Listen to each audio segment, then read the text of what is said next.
Hi guys, welcome back to my YouTube channel. So today's video is a sketchbook tour. It is going to be split into two parts and it's this giant sketchbook and I'm really happy it's done. You will see I go through quite a lot of style changes, so the start of this book to how I actually draw now is very different. Even the materials that I use and what I'm actually creating is all very different, so do bear with it. The second half is my more favourite part of the book, but I think that's always going to be the case because you're growing and evolving over time. Anyway, I need to stop waffling. Let's get on with the video and I'll catch you at the end. Right, so jumping straight into it, we've got the stickers that I've got to decorate the front of this sketchbook. I honestly don't want to put too many on because I genuinely really like the cover. I love the fact that it's rainbow and that it's got so much glitter on it, but I did want just a couple. So I've got one from Lord Gris, Mini Small and Zeke's Lunchbox, and I just kind of feel like that's the right amount. I didn't want too many to clutter it. Normally I'd put loads on, but because it's such a nice cover I really don't want to hide anything.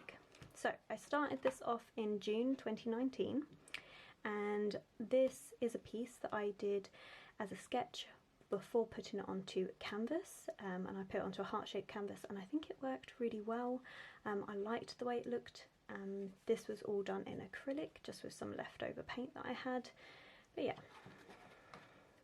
This is pretty much the only full 2-page spread that I did with the image reaching across both pages like this. I was thinking about doing an actual canvas piece on it, but never actually did. But this was done with all leftover acrylic just on my paint palette, and it was really simple. It didn't take me long to do, and I genuinely really enjoyed this one. Okay, so we've got another sketch before putting it onto canvas. That canvas, I still haven't got around to finishing it. It is a video if you're interested. It's a rather old video, but yeah, it was okay. But that was the last canvas piece I ever actually did. I was just, by the end of it, I just wasn't feeling it, and that's why it's just never been finished. Then we've got these. So my sister wanted me to paint her a canvas for her birthday, and she particularly wanted these weird animals, like really weird. They're kind of creepy, I'm not gonna lie, and I struggled to draw them so much, and in the end we both kind of agreed that this wasn't working. I do like some of the effects that I got with the gouache and like the eyes, but yeah, they just kind of creeped me out. Okay, so this is the first time I've done landscapes in a very long time.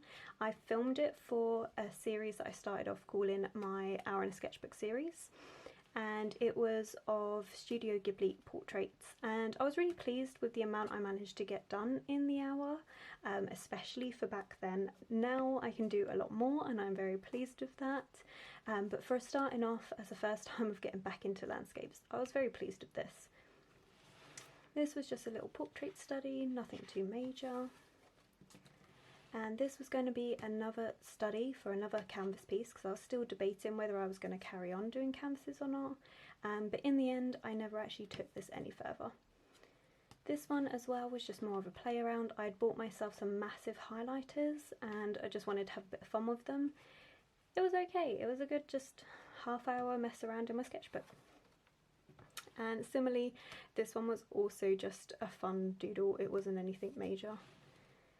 This one was an hour in a sketchbook session, this time focusing on insects, and they're okay. I don't mind them. I was really proud of them back then, but I've changed a lot as an artist now, and I just feel like the level that I hold myself is a lot higher than what this is showing. This was another just play around in my sketchbook. Wanted to try something different with the flowers in the middle here, and this was leftover acrylic. This is another video that's on my channel and I really enjoyed these snake studies actually. This is when I was really starting to explore gouache a lot more and like the colours and textures that I could create with it, so I was very pleased with how these turned out. That was a good study session. This was just a random play around just because why not? And this, oh my god, okay, so this was done in August 2019 and I was super proud of it. This was a Draw This in Your Style by Ali Bean, and I just thought like this is the best portrait ever. This is like, I hadn't really been doing too many portraits. Like I did them occasionally but not very often, and I was super proud. And I can honestly go looking at this like, oh god, curse, like it's so bad, but that's good. Like I like having this to look back on to show how far I've come. So when I look at something that I've done and I just go, oh, I'm not happy with it, at least I can look back and go, well, is it better than this? Yes. Well, then we're still improving. So yeah. Okay, so this was some eye studies. Again, another hour in a sketchbook session. Something I still need to pay more attention to when I'm drawing and painting is actually focusing on the eyes, making them look that little bit more realistic. It's something I tend to rush. This, we're just not going to talk about. I tried ink for the very first time before Inktober, and yeah, didn't work. Let's just leave it at that. So this was going to be another video, but I never actually used the footage in the end. I just found it was getting very repetitive of what I was doing. It was the same techniques, the same things, and I wasn't confident enough to just chat about different things, whereas now I'm a bit more relaxed about how I do it. But yeah, it was good. I liked the spread, it just never got used for anything. This was a piece where I was doing a study of Camilla de Erico's work. She has a pop manga book, which I did show in my art books video, where you can draw along with her.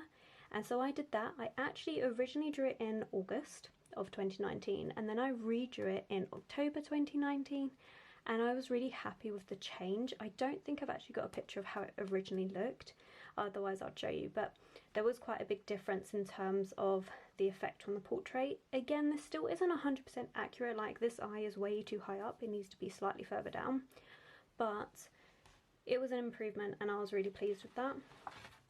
Okay, so then we went into the 100 Heads challenge, which I am just going to flick through because there is a whole video dedicated to these pages. So if you're interested in how it went and what I found easy and what I found difficult, then go check that video out.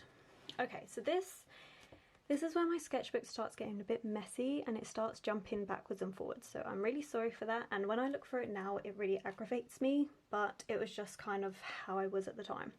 So this is a colour study for something that I did on A4 paper, watercolour paper, and I really liked the way it turned out.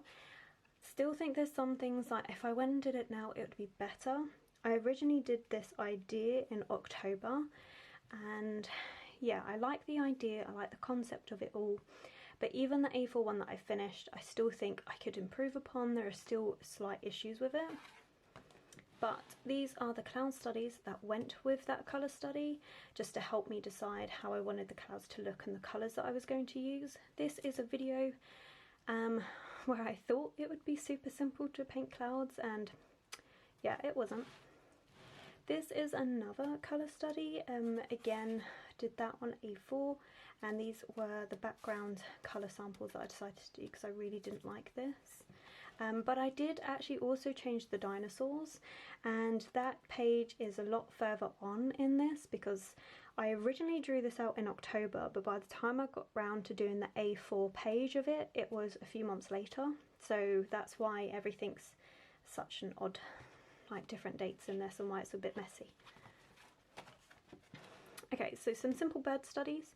I didn't do anything with this, I didn't film it or anything like that. This was just for me to relax, and yeah, I enjoyed it. I was really pleased with the way the colours worked, and yeah, I think this is where I really started wanting to explore how to layer up my gouache and watercolours a bit better.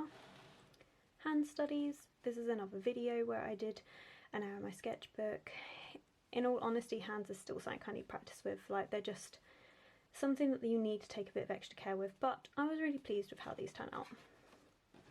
So my first Christmas commission, so I would do colour studies in here, and then if they were happy with like the layout and stuff, I would then transfer it. They do always end up looking better than the original colour study, obviously, but yeah. Another Draw This in Your Style event, this time by Gigi's Lab. Again, not the best at pronouncing names. Then we've done, so this was another colour study, but I haven't actually put this into a finalised piece yet. It's something that I may do. I just want to play around with some ideas a bit more. I think Again, this one was done in November and I've kind of changed a bit since then about what I want to do. I do like the dreamscapes, it's just something I need to refine a bit more. Another hour in a sketchbook study, this time focusing on mouths, just because they are an important part to help convey expression, and I just think I wasn't doing it that well. So this was spread, this was just deciding what coral and what underwater creatures I wanted to go with that colour study you just saw. This was another Draw This in Your Style challenge, this time by Lord Gris. If we compare it to the one that I did from Arlie Beans, and that was 3 months before this, I feel like I was doing a lot better, feeling a lot more confident, but there are still things that I can say that I have now improved. Again, the proportion of the face, the eyes being too high up, things like that. But I was pleased with this. Then we've got another Christmas commission. Right, thanks so much for watching. The second half will be out in a couple of days. I will have the date here somewhere. So you can catch up on that second half. It's really odd, most of the time when I do these sketchbook tours, part 1 does really well and then part 2 not so much, but part 2 is where all the better artwork is. So if you did like this one, I do suggest you check out the second one when it comes out, and don't forget to give this one a thumbs up and subscribe if you enjoyed it.